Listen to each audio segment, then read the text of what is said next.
ng Panginoon sa buhay natin.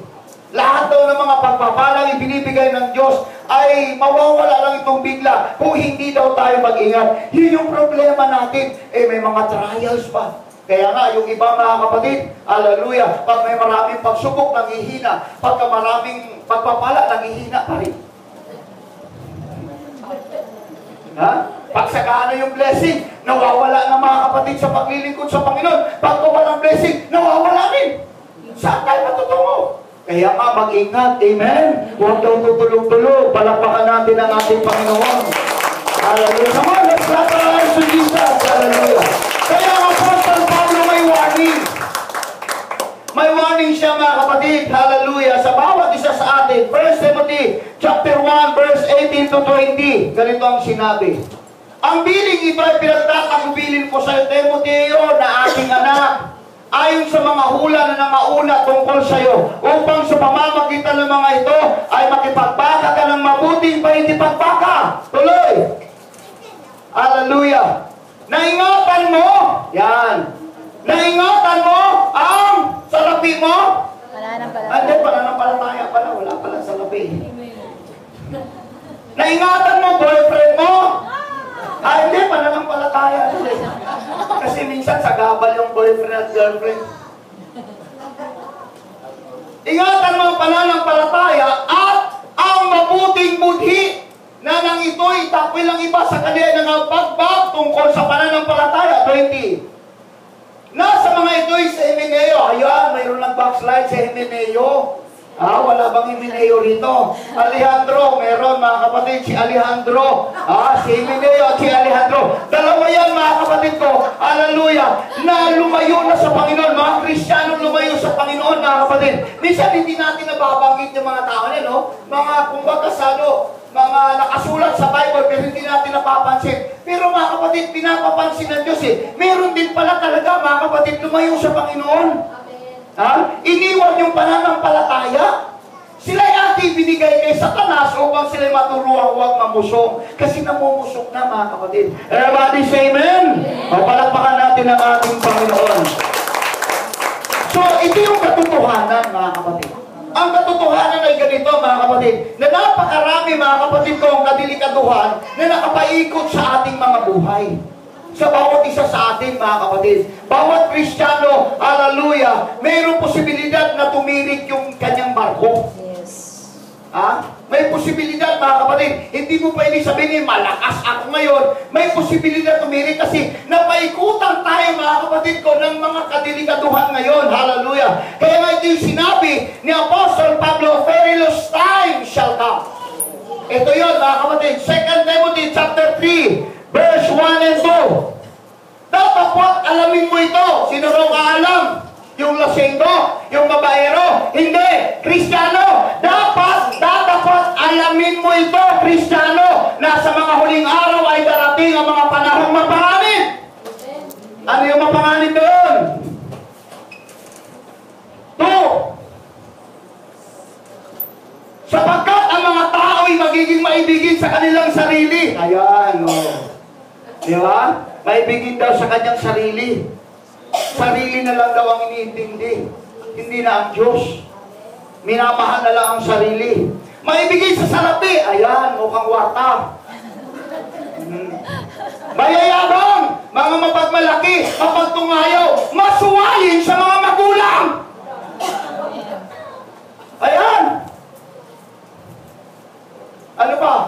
Mga walang turing. Ano bang turing? Walang pakialam. Mga walang turing, mga walang kabanalan. Tuloy. Wala na ba? Wala nang tuloy. Kala ko, meron pa kayong susunod Sinusubukan ko lang kayo. Ayan yan yung sinabi ni Apostle Pablo. Mag-ingat daw tayo. In this last days, perilous time shall come. Marami raw danger, mga kapatid, sa buhay ng isang Kristiyano, mga kapatid ko. At hindi na raw ilan, mga kapatid. At yun na yung si Himeneo, yun yung si Alejandro, mga kapatid. Yun pa yung iba, mga kapatid ko. Sa panahon natin ngayon, marami na raw lumayo sa Panginoon, mga kapatid ko. Hallelujah. Kasi nadidistract sa kaguluhan, nadidistract sa mga pagsubok, nadidistract sa mga temptation sa mundong ito, mga kapatid. Kasi napaikutan tayo. Amen? Sa totoo lang, kahit Kristiyano tayo, mga kapatid, napaikutan tayo ng mga distraction na ito eh. Amen ba, mga kapatid? Habang nagpapakabanal ka, mayroong gusto, mga kapatid, humila sa'yo. Yes. Amen. Oo, minsan nga, kapwa mong mananampalataya. Amen. Biro mo, nakakalungkot, kapwa mong mananampalataya, yun yung persecutor mo. Yes. Hello?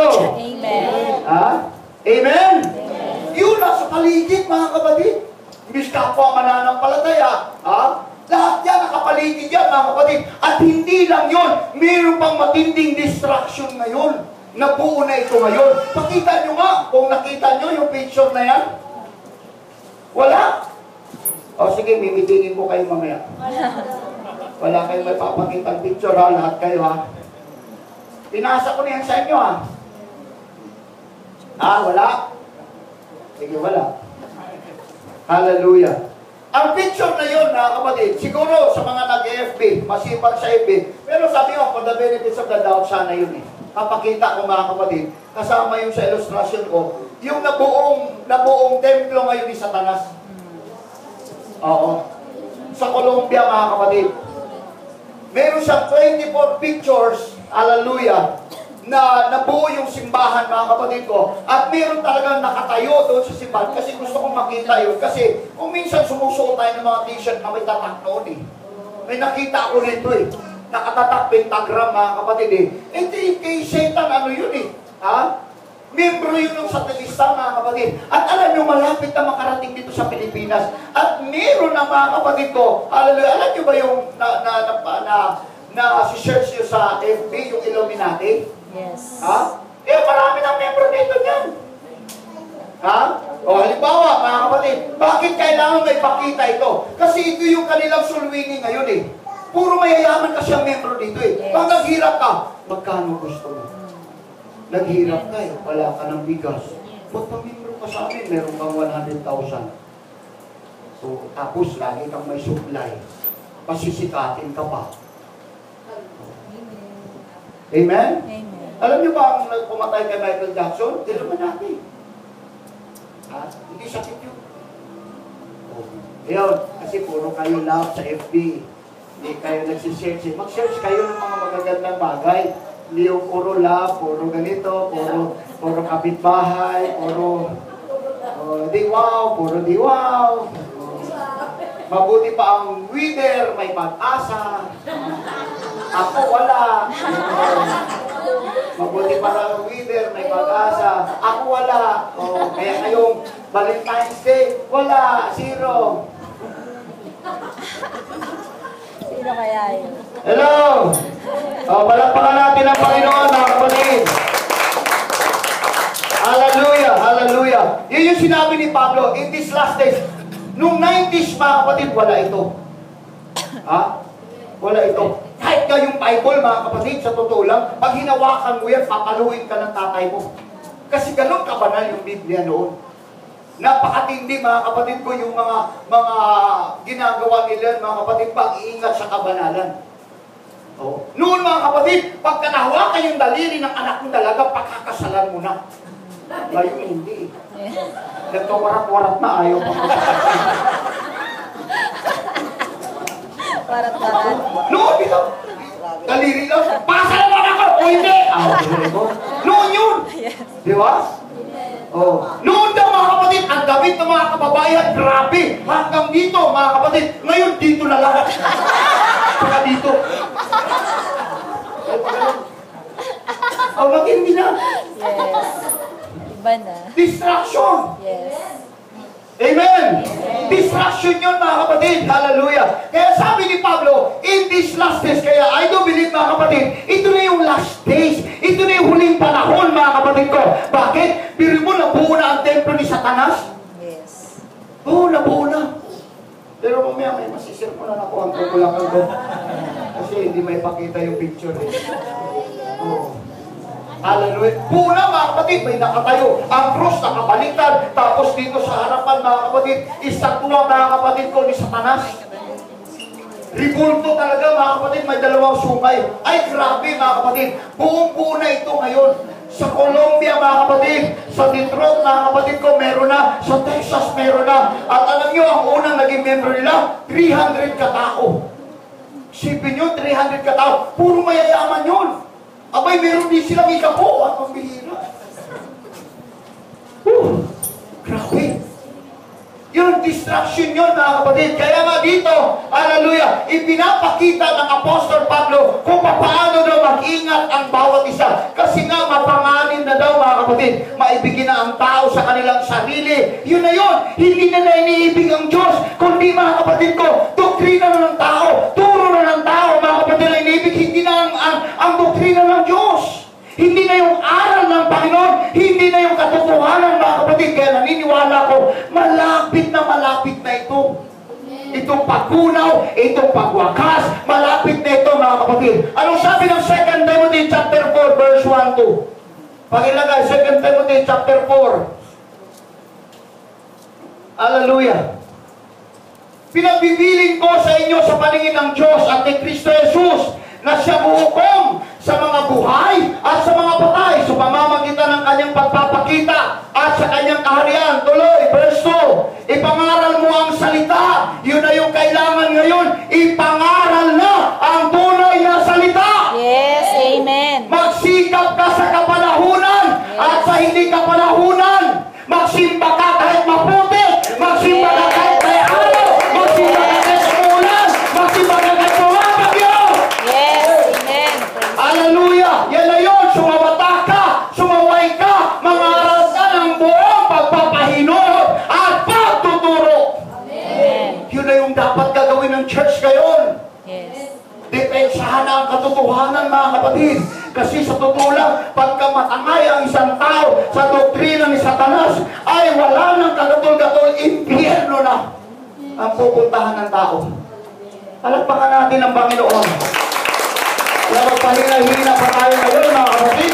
Lahat ng ito, hallelujah, para daw itong isang unos na humahampas sa ating mga barko. Yes. Ang barko ng ating buhay. Everybody say amen. Amen. Kaya nga, gaano ba kahalaga ang pananampalataya, ang pag-asa at pag-ibig?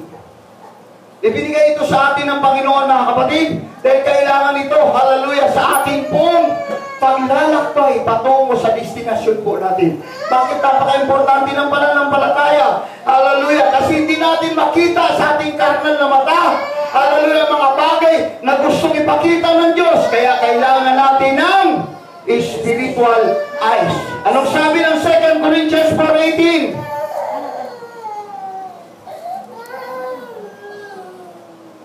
Samantalang kami ay nagsistingin hindi sa mga bagay na nakikita. Ayan. Huwag kang tingin lang ng tingin sa mga bagay na nakikita. Yung mga material na bagay dito. Tingnan mo raw ano, kundi sa mga bagay na hindi nakikita. Sapagkat ang mga bagay na nakikita ay may katapusan. Datapwat ang mga bagay na hindi nakakakita ay walang hanggan. Ayan. Malinaw yun. Everybody say amen.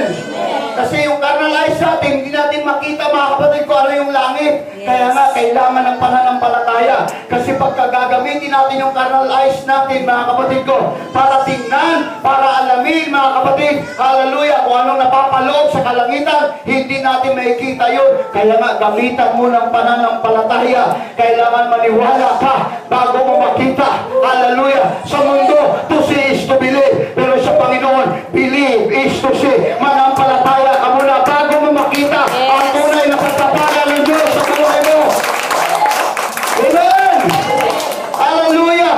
Yan na yung faith is the substance of things suffered for the evidence of the things not seen. Hebrews 11:1. Hallelujah! Kaya nga, pagka nasa gitna ka raw ng storm, nasa gitna ka ng trials, nasa gitna ka ng mga pagsubok, nasa gitna ka ng violence, mga kapatid, nasa gitna ka, hallelujah, ng mga danger, kailangan mo ng pananampalataya sa Panginoon, hallelujah, para patunay, hallelujah, na ikaw, kapatid ko, umaasa hindi sa tao, kundi sa Diyos kaasa. Amen!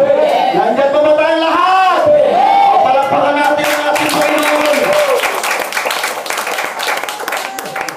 Kasi pag-aasa tayo sa mga bagay na nakikita, walang kabuluhan yon, mga kapatid. Amen? Amen. Wala nang pag-asa yon, mga kapatid. Kaya nga, yung pananampalataya, katulad nga kanina, sabi ni Pastor Dong, ano rin yun? Ayaw ko kung may nakakita rito nun. Isang mekaniko nung